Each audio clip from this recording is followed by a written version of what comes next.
नमस्कार, मैं हूं अनुराग सक्सेना। राजस्थान की खास पेशकश में आपका स्वागत है। अगले आधे घंटे हम आपको दिखाएंगे राज्य की सारी बड़ी खबरें। पहली नजर हेडलाइंस पर। केंद्र की गाइडलाइंस पर गहलोत सरकार का ऐलान, बिजली, मोबाइल रिचार्ज और स्टेशनरी की दुकानें खुली रहेंगी। हॉटस्पॉट में पाबंदियां जारी। ट्वीट कर मुख्यमंत्री अशोक गहलोत ने केंद्र के साथ उठाया प्रवासी मजदूरों का मुद्दा। सबकी नजरें 27 अप्रैल को मुख्यमंत्रियों के साथ होने वाली पीएम की बैठक पर लगी। राजस्थान में आज कोरोना के 27 नए केस सामने आए। केंद्र की टीम ने बीजेपी नेताओं से की मुलाकात। कोरोना फैलने की वजह पर हुई चर्चा। लॉकडाउन का 7 फेरों पर भी पड़ा असर। राजस्थान में आखा तीज पर होने वाले करीब 20,000 शादियां कैंसिल। केंद्र सरकार की नई गाइडलाइंस पर राजस्थान सरकार ने भी एक्शन ले लिया है। राज्य में बिजली की दुकानें, प्रीपेड मोबाइल रिचार्ज की दुकान और स्टेशनरी की दुकान खुली रहेगी, लेकिन बाजार बंद ही रहेंगे। हॉटस्पॉट और रेड जोन के बाहर ये दुकानें खुली रहेंगी। म्युनिसिपल सीमा में रिहायशी इलाके में दुकानों की अनुमति मिली है, लेकिन शर्त यह है कि ये किसी मार्केट कॉम्प्लेक्स का हिस्सा ना हो, कर्मचारी 50% से ज्यादा ना हो और लॉकडाउन की बाकी शर्तों का पालन हो। वैसे आज दिन भर जयपुर में गाइडलाइंस का कोई असर नहीं दिखा। जयपुर में बाजार बंद रहे और हॉटस्पॉट और कैंटोनमेंट एरिया पर पहले से ही पाबंदियां जारी रही। इधर अशोक गहलोत सरकार ने पूरे दिन राज्य सरकार की गाइडलाइंस का अध्ययन किया और इसके साथ अपनी गाइडलाइंस जारी की। इस बीच अशोक गहलोत ने यह भी ट्वीट किया कि केंद्र सरकार को एक तरफा फैसले नहीं लेने चाहिए, बल्कि राज्य सरकारों की भी सुननी चाहिए। खासकर प्रवासी मजदूरों के दर्द को समझने की जरूरत है।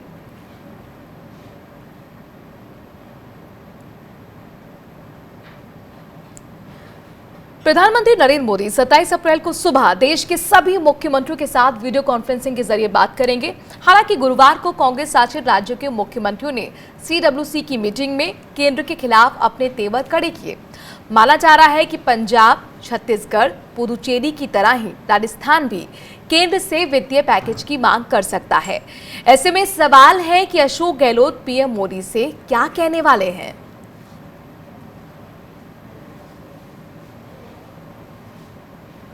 राजस्थान में आज कोरोना के 27 केस सामने दिखे। झालावाड़ में और जोधपुर में 5-5 केस सामने आए हैं। धौलपुर में 2 और डूंगरपुर में एक, साथ ही कोटा में 4 कोरोना संक्रमित केस सामने आए हैं। वहीं अजमेर में कोरोना संक्रमण कम होने का नाम नहीं ले रहे। यहां कोरोना के 8 केस सामने आए हैं।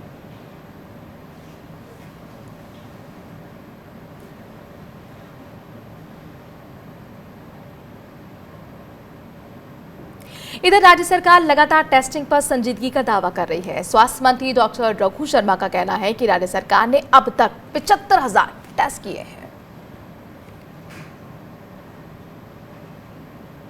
समय में टेस्टिंग फैसिलिटी हम डेवलप कर पाए, ये हमारे मुख्यमंत्री जी का सोच है और डायरेक्शन है। उस पर हमारा विभाग काम कर रहा है और पर्याप्त मात्रा में, क्योंकि कंट्री में सबसे ज्यादा 75,000 टेस्ट किए अगर तो राजस्थान ने किए हैं। और इसी की वजह से आज हमारा जो पिछले 7 दिन से ये संक्रमण के बढ़ने का जो प्रतिशत है, इसमें गिरावट आई है, ये हमारे लिए सुकून की बात है। वैज्ञानिक तरीके से राजस्थान में जो हॉटस्पॉट बने हैं उनको कंट्रोल करने का काम किया गया है। हर रोज मॉनिटरिंग जो मुख्यमंत्री जी के द्वारा की जा रही है, उसी का परिणाम है। आज हॉटस्पॉट बन सकते हैं, लेकिन उनको कंट्रोल करना वो बड़ी बात है और वो हम कर पाए हैं। राजस्थान में मैंने कहा 7 दिन में पिछले संक्रमण का जो प्रतिशत है वो गिरा है। हम इसको कंट्रोल करने में कामयाब हैं और राजस्थान उन स्टेट्स में जहां सबसे कम कैजुअलिटी हुई है। देखिए, लॉकडाउन इस समस्या का समाधान नहीं है मेरी नजर में। अल्टीमेटली हम कितने दिन तक देश को लॉकडाउन में रखेंगे या प्रदेश को लॉकडाउन में रखेंगे, स्थितियां हमको, ये जो लॉकडाउन का पीरियड है ये हमारे लिए एक अवसर है। जैसा हमारे नेता राहुल गांधी जी ने कहा कि आप अपना हेल्थ इंफ्रास्ट्रक्चर को मजबूत करो, आपकी टेस्टिंग कैपेसिटी को बढ़ाओ आप, ताकि आपके सामने जो चुनौती है उसका बेहतर तरीके से आप मुकाबला कर सको।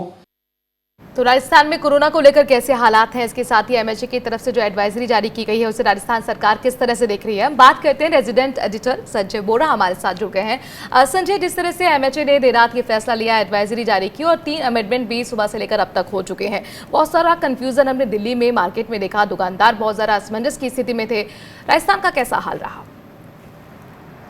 देखिए, राजस्थान में पहले से व्यापारियों को ये क्लियर था कि जब तक उनको राज्य सरकार से कोई निर्देश ना मिले वो दुकानें नहीं खोलेंगे। और क्योंकि डिस्ट्रिक्ट एडमिनिस्ट्रेशन ने साफ कर दिया था, जयपुर में भी जैसे एडिशनल कमिश्नर हैं पुलिस के, या जोधपुर में डिस्ट्रिक्ट कलेक्टर हैं प्रकाश पुरोहित, उन्होंने साफ कह दिया था कि जब तक राज्य सरकार निर्देश नहीं देगी तब तक नहीं खोले जाएंगे।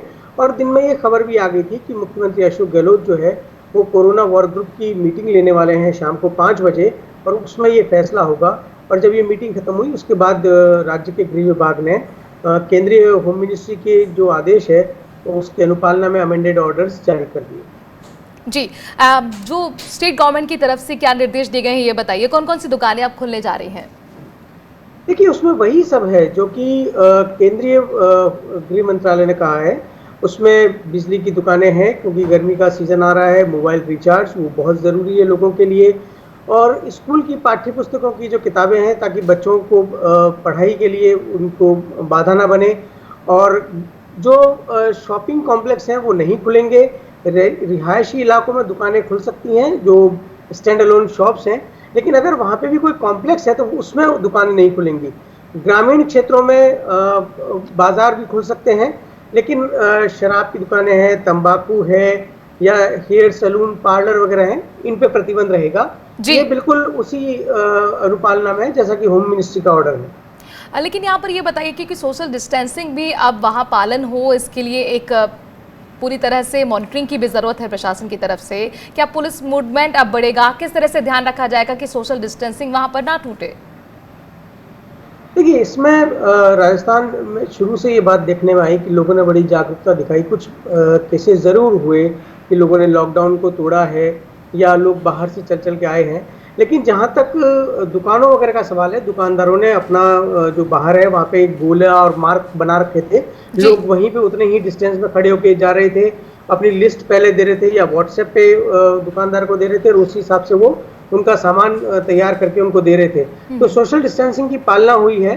हाँ, पुलिस पहले भी कड़े कदम उठाती रही है और अब भी वो इंश्योर करेगी कि अब चूंकि लॉकडाउन काफ़ी कुछ रिलैक्सेशन है तो उसका पालन रहे, जो सोशल डिस्टेंसिंग के नॉर्म्स हैं। सच, हमने ये देखा कि कई जो स्टेट गवर्नमेंट है उनका नाराजगी इस बात को लेकर है कि रातों रात आप फैसले ले लेते हैं केंद्र को लेकर। ये रवैया आपका ठीक नहीं है, हमको भी कॉन्फिडेंस में लीजिए क्योंकि आपकी गाइडलाइंस को हमें ही फॉलो करवाना है, हमें ही इम्प्लीमेंट कराना है। और मुख्यमंत्री अशोक गहलोत भी कुछ इस तरह के संकेत दे रहे थे। आप ये बताइए, चूंकि 27 अप्रैल की जो बैठक होने जा रही है तमाम स्टेट गवर्नमेंट के सीएम के साथ प्रधानमंत्री मोदी की, उसमें क्या प्रपोजल राजस्थान की तरफ से रखा जाएगा? देखिए, राजस्थान तो यही चाहेगा। सबसे बड़ी जो ज़रूरत इस वक्त की, चूँकि रिलैक्सेशन अब दे दिया गया है, तो राजस्थान की आगे की मांग ये होगी कि जो आर्थिक पैकेज है जिसके मुख्यमंत्री अशोक गहलोत पहले भी मांग कर चुके हैं, उन्होंने कहा है कि राज्यों को 1 लाख करोड़ की आर्थिक मदद दी जानी चाहिए।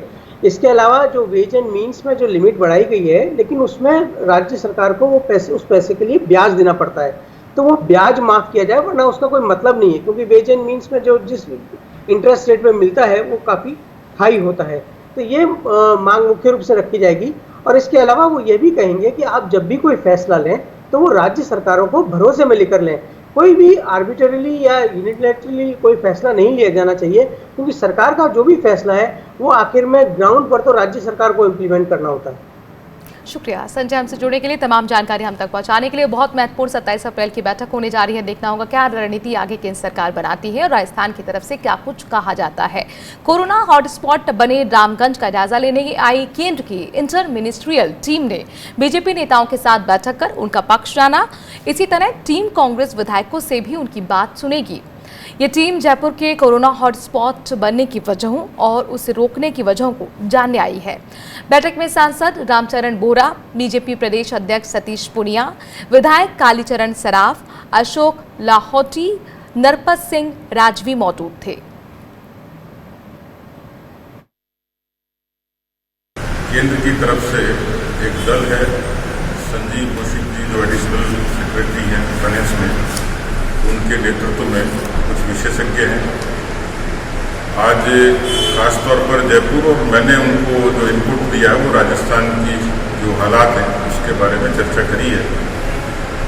सिलसिलेवार तरीके से जो चीज़ें हमारे पास थी, संज्ञान में थी, ध्यान में थी, जो कार्यकर्ताओं से, जनप्रतिनिधियों से, आम जनता से जो फीडबैक हमें मिला, वो फीडबैक के आधार पर हमारी जो फाइंडिंग थी वो उनके सामने रखी। 23 अप्रैल तक ग्रीन जोन में बने रहे बारां में उस वक्त हलचल मच गई जब एक डॉक्टर को ही कोरोना पॉजिटिव पाया गया। यहां डॉक्टर और उनके परिवार समेत 5 लोगों के साथ 9 लोगों को आइसोलेशन में भर्ती कराया गया है। दरअसल 18 अप्रैल को एक मरीज इस डॉक्टर के पास कंसल्टेशन के लिए गया था, लेकिन बाद में वो कोरोना संक्रमित पाया गया, जिसके बाद ये बात सामने आई कि संक्रमण उसे डॉक्टर से मिला है। इसके बाद अधिकारी ये पता लगाने में जुट गए हैं कि डॉक्टर कितने लोगों के संपर्क में आया था। गाँव इधर इटावा पिकलदा, तो वहाँ से कोई पेशेंट दिखाने आया था। तो उन्होंने मरीज को देखा है और हमें सूचना मिली कि वो पेशेंट संदिग्ध है, कोटा में पॉजिटिव आया, उसकी जांच कराए ना, तो कोटा में पॉजिटिव आया। तो उस आधार पर इनको हॉस्पिटल में आइसोलेशन के लिए भेजा। राजस्थान में लॉकडाउन के दौरान राज्य सरकार के साथ साथ गैर राजनीतिक संगठन और दूसरी संस्थानों ने भी क्वारंटीन सेंटर्स बनाए हैं। यहां राजस्थान में कुल 713 क्वारंटीन सेंटर बनाए गए हैं, जहां पर 34,441 मजदूर रुके हुए हैं। 478 क्वारंटीन सेंटर राज्य सरकार ने बनाए हैं। राज्य सरकार ने प्रवासी मजदूरों के लिए खाने पीने के साथ साथ उनकी सुरक्षा, साफ सफाई का पूरा इंतजाम किया है। हर एक प्रवासी मजदूर पर सरकार 2,440 रुपए प्रतिदिन खर्च कर रही है।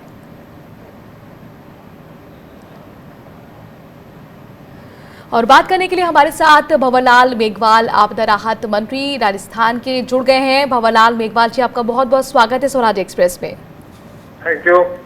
प्रवासी मजदूर जाहिर तौर पर बहुत परेशानी में हैं, बहुत असमंजस की स्थिति में हैं। ऐसे में आप लोग उन लोगों के लिए क्या कुछ खास इंतजाम कर रहे हैं? राजस्थान के अंदर जितने भी हमारे पास क्वारंटाइन में या शिविर कैंपों में जो भी मजदूर रुके हुए हैं, उनकी पूरी व्यवस्था पहले दिन से लेकर लगातार हम करते आ रहे हैं। न उनको भूखा रहने दे रहे हैं। हर प्रकार के नाश्ता, दोपहर का खाना, शाम को खाना, कपड़ा, सब प्रकार की व्यवस्था हमने कर रखी है। लेकिन क्योंकि दूसरे स्टेट जिस प्रकार से कोटा से छात्रों को लेके गए हैं, वैसे दूसरे स्टेट के जितने भी मतलब हमारे मुख्यमंत्री साहिबान हैं, उनसे मेरा रिक्वेस्ट है कि वो इन मजदूरों को भी वहां ले जाएं।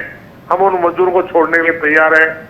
और राजस्थान के अंदर जो हमारे दूसरे प्रदेशों में हमारे लोग हैं, उनके लिए वहां से छूट दिला दी जाए ताकि वो राजस्थान में आ सके, ताकि वो भी अपने घर में अपने माँ बाप के पास, अपने बीवी बच्चों के पास आ सके। इसलिए राजस्थान में हमने जो यहाँ पे लोग हैं, कोई भी उसको खाने की, पीने की, रहने की, आपके क्वारंटाइन में या शिविर कैंपों में कोई कमी नहीं छोड़ी है। भंवरलाल मेघवाल जी, लेकिन योगी सरकार ने जिस तरह से कदम उठाया है कि जहां जहां उत्तर प्रदेश के मजदूर फंसे हुए हैं उस स्टेट से वो खुद लेकर आएंगे, तो क्या इस तरह के कदम पर आप लोग भी विचार कर रहे हैं? ऐसा है, भारत की सरकार हमें स्वीकृति जारी कर दे। राजस्थान के हमारे लोग ऐसे हैं कि अपने स्वयं के साधन करके वो लोग आ सकते हैं। यहाँ आकर के वो क्वारंटाइन में रहेंगे। गांव में आएंगे तो गांव में हमारे कार्यकर्ता, सरपंच, हमारे कार्मिक सब तैयार है। उनको स्क्रीन कराएंगे, क्वारंटाइन करेंगे, और अगर आवश्यकता पड़ पाए तो हमारी बस में भेज देंगे या वहां से बस करके ले आएंगे। इस बारे में सरकार सोच रही है और मैं चाहता हूं कि राजस्थान के अंदर हमारे प्रधानमंत्री जी इस काम के लिए हमें स्वीकृति प्रदान करें ना, तो ये काम भी हो सकता है। मुख्यमंत्री जी इस बात पे सोच रहे हैं। मुख्यमंत्री जी का रोज पत्र लिखना, मुख्यमंत्री जी का प्रधानमंत्री से बात करना कि हमारे राजस्थान के मजदूर जहाँ जहाँ फंसे हुए हैं उनको राजस्थान आने की स्वीकृति देवे। शुक्रिया भंवरलाल मेघवाल जी, हमसे जुड़ने के लिए। आपदा राहत मंत्री राजस्थान के हमारे साथ जुड़े हुए थे। उनका कहना है कि हम इस दिशा में आगे कदम उठाएंगे कि किस तरह से जो फंसे हुए राजस्थान में मजदूर हैं वो अपने अपने स्टेट में पहुंच सके और हमारे जो मजदूर हैं वो हमारे स्टेट में आ सके जो दूसरे राज्यों में फंसे हुए हैं। राजस्थान हाईकोर्ट उच्च अधिकारी को कोविड-19 पॉजिटिव आने के बाद हाईकोर्ट प्रशासन सक्रिय हो गया है, जिसके चलते हाईकोर्ट मुख्य पीठ से शनिवार को अधिसूचना जारी की गई है, जिसमें हाईकोर्ट मुख्य पीठ और जयपुर पीठ में न्यायालय गठन रद्द कर दिए गए हैं। 24 अप्रैल को हाईकोर्ट उच्च अधिकारी कोविड-19 के तहत पॉजिटिव पाए जाने पर 2 न्यायाधीशों और उनके परिजनों के सैंपल लिए गए थे। इसके साथ ही हाईकोर्ट में काम करने वाले 50 से ज्यादा कर्मचारियों के भी सैंपल लिए गए थे। और इसी के साथ वक्त छोड़े से ब्रेक का है, जल्द हाजिर होते हैं।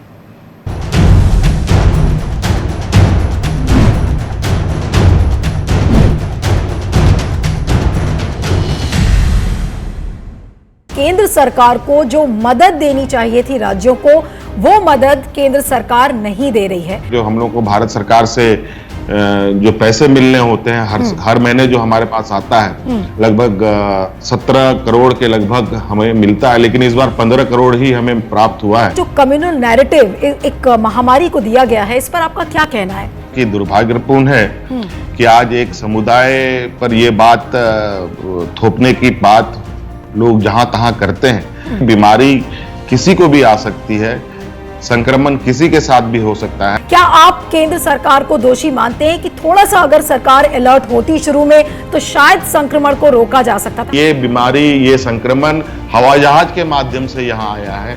जनवरी से लेकर मार्च 25 तक लाखों लोग इस देश के अंदर आए, और उसके बाद कई लोग, अभी लॉकडाउन के 2 दिन पहले कई चार्टर्ड प्लेनों को हायर करके बड़ी संख्या में लोगों को लाया गया।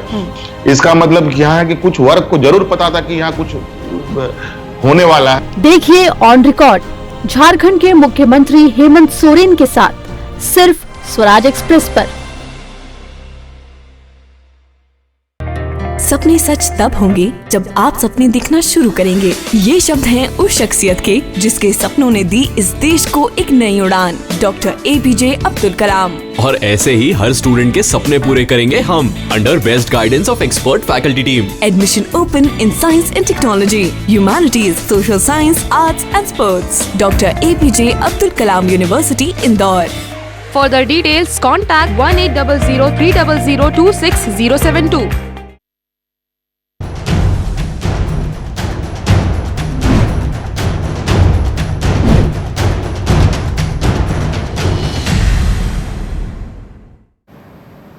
कोरोना से लड़ने के लिए हर कोई कुछ न कुछ अपने स्तर पर कर रहा है।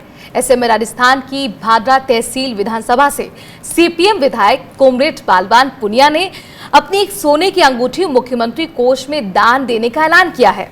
उन्होंने चिट्ठी लिखकर ऐसी पेशकश की। उन्होंने मुख्यमंत्री को लिखा कि उन्होंने 13,668 रुपए के मेडिकल किट खरीदकर भादरा CSC को दे दिए हैं। अब उनके पास कोई नकदी नहीं है। ऐसे में वो मौजूद एक सोने की अंगूठी मुख्यमंत्री राहत कोष में दान करना चाहते हैं।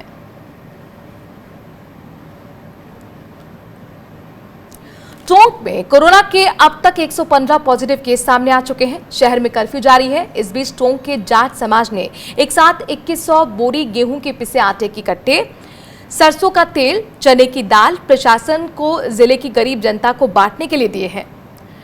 इससे ये राहत सामग्री लगभग 20,000 पैकेट के रूप में जनता तक पहुंच सकेगी। इस अभियान की चारों तरफ प्रशंसा हो रही है।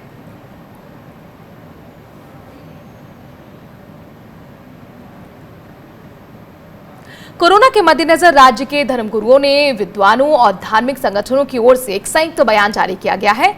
इस बयान में धर्मगुरुओं ने अपील की है कि वो नमाजों के लिए आसपास पड़ोस के लोगों को बिल्कुल इकट्ठा ना किया जाए। इफ्तार और सहरी के वक्त सोशल डिस्टेंसिंग का पालन किया जाए। उन्होंने कहा कि सहरी और इफ्तार लोग घरों में ही रहकर करें। साथ ही कहा कि रमजान की रातों में इधर उधर ना घूमें, दिन में बिना जरूरत के बाजार बिल्कुल ना निकलें।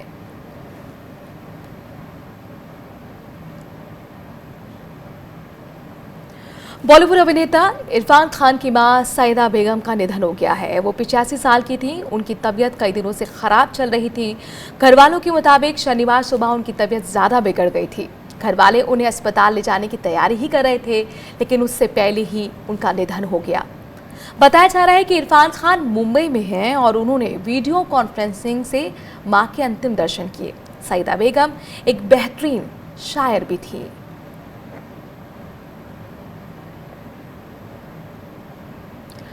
कोरोना से पूरी दुनिया लड़ रही है। डॉक्टर्स, पुलिसकर्मी, समाजसेवी, मानव सेवा में जुटे कई दूसरे क्षेत्रों के लोग भी अपनी सेवाएं दे रहे हैं।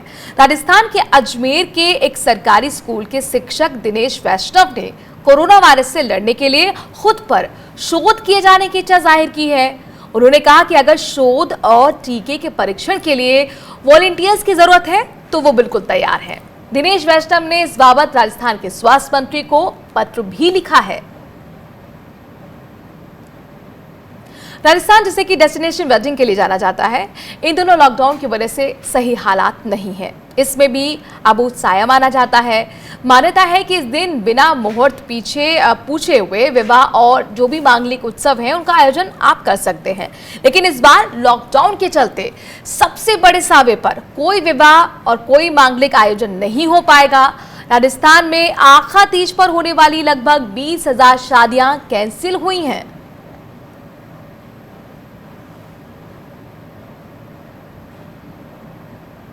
बात करने के लिए हमारे साथ हैं 10 डीलर्स किराया व्यवसाय समिति के प्रदेश अध्यक्ष रवि जिंदल जी, और उनसे हम समझने की कोशिश करते हैं कि कितना बड़ा लॉस लॉकडाउन की वजह से इस व्यवसाय को हुआ है। रवि जिंदल जी, चूंकि 1 महीना लगभग हो चुका है लॉकडाउन को, आप अगर हमें बताएं, सावे का ये टाइम है तो जाहिर तौर पर ये आपके लिए सबसे ज्यादा कमाई का वक्त भी रहता होगा, तो कितना बड़ा ये लॉस हुआ है और कितनी शादियां अब तक कैंसिल हो चुकी हैं? मैडम, ये अब लॉकडाउन से अब तक लगभग 25 से 30,000 शादियां राजस्थान में हमारी कैंसिल हो चुकी है। राजस्थान के 33 जिले और 245 तहसीलों में हम 50-55 हजार टेंट व्यवसायी अपना व्यापार करते हैं, और ये 25-30 हजार शादियां कैंसिल होने से अब तक कम से कम 1500 करोड़ रुपए का नुकसान हम टेंट व्यवसायियों के साथ इवेंट, फ्लावर, लाइट, जनरेटर, फूल, नवाजा, इन सबको हमारे साथ बड़ा काफी नुकसान हो रहा है। और हमारा सीजनल ये व्यापार है और सीजन में ही हम व्यापार करते हैं। डेस्टिनेशन वेडिंग राजस्थान में बहुत होती है, एनआरआई वेडिंग राजस्थान में बहुत होती है। इस वेडिंग की वजह से पब्लिक का पैसा बाजार में आता है और ये पैसा भी बाजार में नहीं आया। इस वजह से बहुत आर्थिक तंगी पूरे राजस्थान में बहुत ज्यादा हो रही है। जी सर। तो फिर ऐसे में आप किस तरह से मैनेज कर रहे हैं फाइनेंशियली? क्या कर रहे हैं आजकल आप लोग? फिर हमारे पास कुछ भी नहीं कर रहे। हमने भारत के प्रधानमंत्री जी और भारत के मुख्यमंत्री महोदय को हमने अवगत कराया है हमारे व्यापार संबंधी बातें, कि हमारा सीजनेबल व्यापार है और सीजनेबल व्यापार के अंदर हमारा व्यापार नहीं हो रहा। तो हम राज्य सरकार और केंद्र सरकार से भी मांग कर रहे हैं कि हमारे व्यापार में कुछ रियायत दें।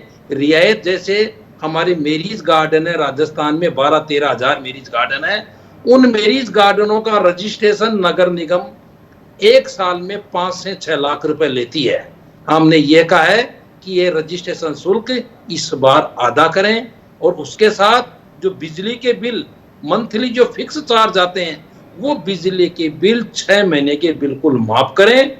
और तीसरा हमने ये कहा है कि जितनी भी सरकारी, अर्ध सरकारी और प्राइवेट जगह जो हमने लीज पे ले रखी है वो लीज राशि बिल्कुल आदि करें, वरना हम टेंट व्यवसायी, हम किराए का व्यापार करने वाले सारे व्यापारी रोड पे आ चुके हैं। रोजी रोटी का संकट हमारे सामने उत्पन्न हो गया है। 3-3.5 लाख मजदूर जो हमारे यहाँ काम करते हैं उनके सामने भी रोजी रोटी का संकट खड़ा हो चुका है। तो 10 डीलर्स रवि को आप सुन रहे थे, जो हालात के बारे में बता रहे हैं और बता रहे हैं कि किस तरह की स्थिति उनके सामने है, किस तरह की परेशानी उनके सामने है। कोरोना की वजह से हर कोई लॉकडाउन में है। ऐसे में हर कोई इस उपजी निराशा को अब अपने तरीके से ही खत्म करने की कोशिश कर रहा है। ऐसे ही जोधपुर से शोभा ने किया है, वो एक कविता सुना रही है। मुझे मालूम है तुम्हारे नाम से मंसूब है, मुझे मालूम है तुम्हारे नाम से मंसूब है।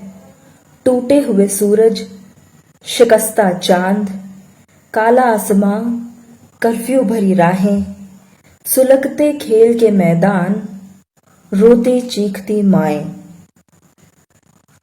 मुझे मालूम है चारों तरफ जो ये तबाही है, हुकूमत में सियासत के तमाशे की गवाही है। तुम्हें हिंदू की चाहत है, न मुस्लिम से अदावत है। तुम्हारा धर्म सदियों से तिजारत था, तिजारत है। मुझे मालूम है, लेकिन तुम्हें मुजरिम कहूं कैसे? अदालत में तुम्हारे जुर्म को साबित करूं कैसे? तुम्हारी जेब में खंजर न हाथों में कोई बम था, तुम्हारे साथ तो मर्यादा पुरुषोत्तम का परचम था।